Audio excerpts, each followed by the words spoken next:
성부와 성자와 성령의 이름으로. 오늘은 사도 성 바르나바의 축일입니다. 원래 바르나바 축일은 6월 11일인 어제였지만 그리스도의 성체일을 더 우선으로 지킴에 따라 하루 뒤인 오늘 지키게 되었습니다. 바르나바에 대한 성서의 증언은 대부분 사도행전에 실려 있는데 그에 관한 첫 번째 증언은 이렇습니다. 키프로스 태생의 레위 사람으로 사도들에게서 위로의 아들이라는 뜻인 바르나바라고 불리는 요셉도 자기 밭을 팔아 그 돈을 사도들 앞에 가져다 바쳤다.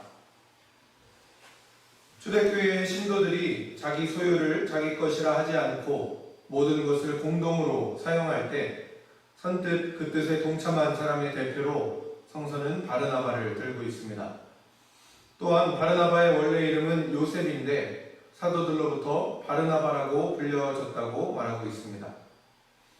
바르나바는 위로의 아들이라는 뜻입니다. 얼마나 위로를 잘 했으면 사도들에게 그런 이름으로 불렸겠습니까? 바르나바는 삶으로 위로와 격려를 전하는 참된 그리스도인이었습니다. 이러한 바르나바의 면모를 확인할 수 있는 대목이 사도행전 9장에 나옵니다.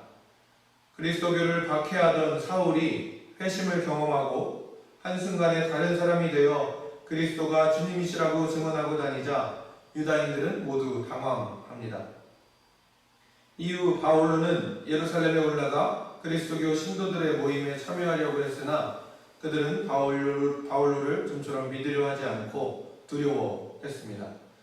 그때 바울로를 사도들에게 데리고 가서 그동안의 자초지정을 잘 설명해주고 예루살렘 공동체에 적응하게 도와준 사람이 바로 바르나바입니다.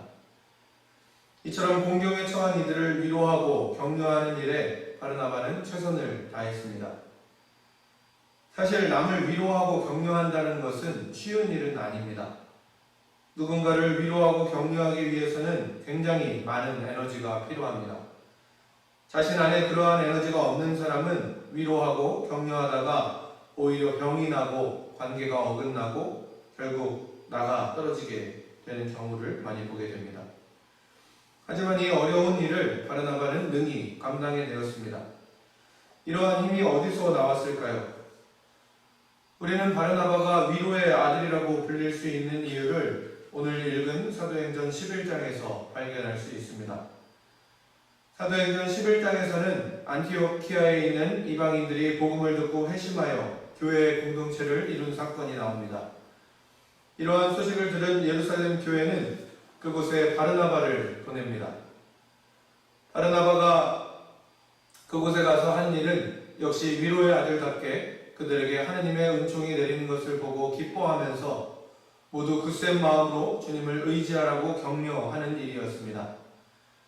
그리고 11장 24절에서 성서는 이렇게 전합니다. 바르나바는 성령과 믿음이 충만한 사람이었다. 그래서 많은 사람이 주님께 나오게 되었다. 바르나바가 위로의 아들이 될 수 있었던 이유는 그 안에 성령과 믿음이 충만했기 때문이었습니다. 사람은 자신의 마음 안에 담긴 것이 생각과 말과 행동으로 나가게 되어 있습니다. 바르나바가 위로와 격려에 능할 수 있었던 이유는 그만큼 그 자신이 위로와 격려를 충분히 받았음을 의미합니다. 바르나바는 자신 안에서 자신을 위로하시고 격려하시는 성령 하느님을 충분히 만났던 것 같습니다. 그리고 그것들이 흘러넘치기 시작하니 위로와 격려가 자신의 삶으로 드러날 수밖에 없었습니다.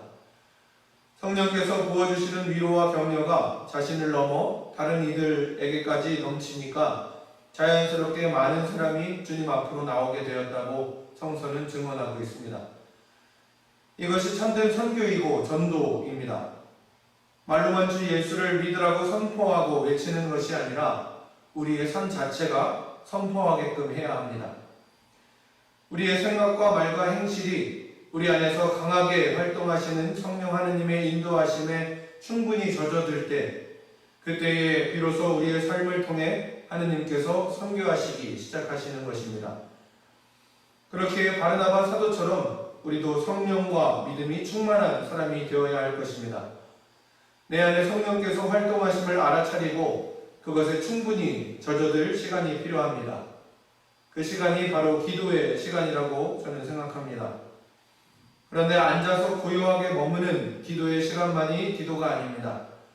우리의 삶 전체를 기도로 끌고 들어가는 훈련이 우리에게는 필요합니다. 내 생각대로, 내 판단대로 모든 것을 빨리빨리 분주하게 결정해버리는 것이 아니라 잠시 멈춰서서 우리 안에 계시는 성령 하느님께 묻고 그 마음의 울림에 순종하는 연습이 필요합니다. 처음에는 어렵고 귀찮고 낯설겠지만 그러한 연습과 훈련이 우리를 성령과 믿음이 충만한 삶으로 이끌어 갈 것입니다. 이것이 바로 예수 그리스도를 닮아가는 여정이기도 합니다. 오늘 주님께서는 우리를 종이 아니라 벗이라고 부르시겠다고 말씀하셨습니다. 종과 주인은 그 계급적 위치가 같지 않습니다. 불평등과 불합리를 내세울 수 없는 관계입니다. 그런데 지금 주인이 직접 그 수많은 권리와 지위를 포기하고 그것을 친구가 되어 같이 나누어 쓰자는 것입니다. 욕심 많은 인간의 논리로는 도저히 이해할 수 없는 대목입니다. 하느님만 누릴 수 있었던 모든 것들을 포기하고 모두가 그것을 나눠 갖자는 이 예수님의 말씀은 그야말로 우리에게는 복음입니다. 성령 그 자체이신 분께서 자신을 온전히 내어주셔서 전에 같았으면 감히 상상도 못할 성령의 충만함을 우리도 받아 누릴 수 있게 되었다는 것입니다. 그래서 초대교회에 성령이 충만하게 내렸고 오늘 우리가 기념하는 바르나바가 성령으로 충만했고 이것은 오늘날 우리에게도 동일한 약속입니다.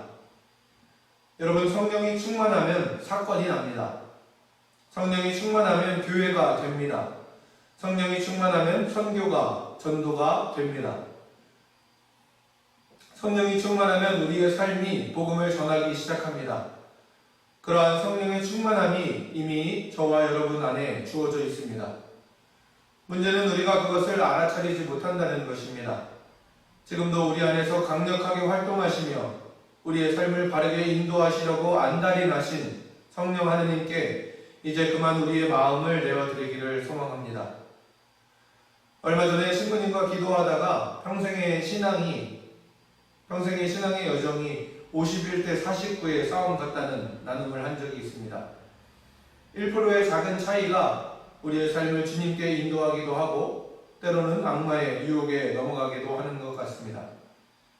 이 나눔을 하면서 북아메리카의 원주 민족인 체로키 인디언 부족에 전해 내려오는 늑대 이야기가 생각이 났습니다. 우리 마음 안에 선한 늑대와 악한 늑대가 살고 있는데 이 둘이 하루에도 수백 번씩 싸움을 한다는 것입니다. 그리고 그 싸움에서 이긴 늑대가 우리 마음을 지배한다는 것입니다.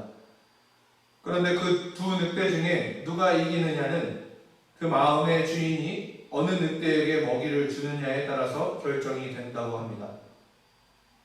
이것이 저에게는 1%의 차이처럼 느껴졌습니다. 그 1%의 먹이를 성령께 바치느냐 아니면 악령에게 바치느냐에 따라서 우리의 하루의 삶이 그렇게 빚어져 가는 것은 아닐지 성찰해 봅니다. 때론 귀찮고 어렵고 낯설지만 성령 하느님께 머물며 기도하는 그 작은 차이가 우리의 삶을 성령 충만한 삶으로 이끌어갈 것을 저는 믿습니다. 그리고 그러한 우리의 성령 충만한 삶을 통해서 오늘 바르나바가 그러했듯이 많은 사람들이 위로와 격려를 받고 주님께 다시 돌아오게 되기를 이 시간 간절히 소망합니다. 성부와 성자와 성령의 이름으로 아멘.